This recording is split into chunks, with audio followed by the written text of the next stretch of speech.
YCP పాలనపై పశ్చిమ నియోజకవర్గం ఉమ్మడి టీడీపీ ఎమ్మెల్యే అభ్యర్థి ఘనబాబు విమర్శనాస్త్రాలు సంధించారు.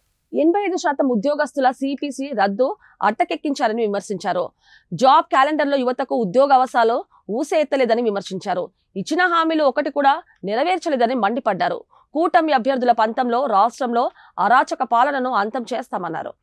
జాబ్ క్యాలెండర్ అన్నారు, యువతకు ఉద్యోగాలు అన్నారు, ప్రతి సంవత్సరం జాబ్ క్యాలెండర్ అన్నారు. ఏ ఇచ్చిన హామీ అన్ని హామీలు కూడా ఈరోజు అమలు చేయలేక నవరత్నాల్లో కూడా ఇచ్చిన 3000 పెన్షను అలా ఈ 3 నెలలు ఇచ్చారు.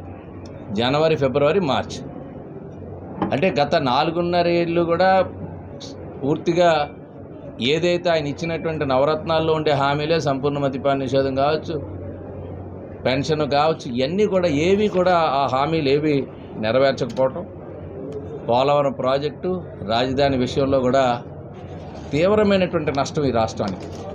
ఈ 2 ప్రధానమైనటువంటి అంశాలు ఈరోజు ఈ రాష్ట్రాన్ని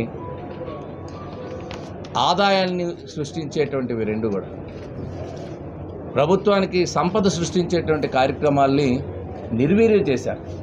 కేంద్రం ఇచ్చేటువంటి సహకారాన్ని కూడా రైల్వే జోన్ లాంటి దానికి ల్యాండ్ అలాట్ చేయకుండా ఈరోజు అది కూడా మనకి ఆదాయం కానీ ఉపాధి కానీ వచ్చేటువంటి అంశాలు.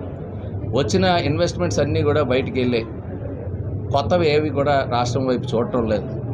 ఇదంతా కూడా రాష్ట్రానికి, రాష్ట్ర భవిష్యత్తుకి సంబంధించి మరి పూర్తిగా నష్టం కలిగేటువంటి విధంగా తీసుకున్నటువంటి నిర్ణయాలపైన ఈరోజు ఎన్డీఏ కూటమిగా రేపు రాబోయే కాలంలో మరి ఎన్నికలకు వెళ్తూ తెలుగుదేశం పార్టీ, జనసేన, భారతీయ జనతా పార్టీ కలిపి ఈ ఛార్జ్షీట్ ఈ ప్రభుత్వం పైన ప్రజలకి తెలియపరచడం జరుగుతుంది. మీ ద్వారా ఇవన్నీ కూడా ప్రజలందరూ కూడా గ్రహించాలని చెప్పి మీ ద్వారా కోరుతూ ఇప్పుడు అంగ ప్రశాంతి గారు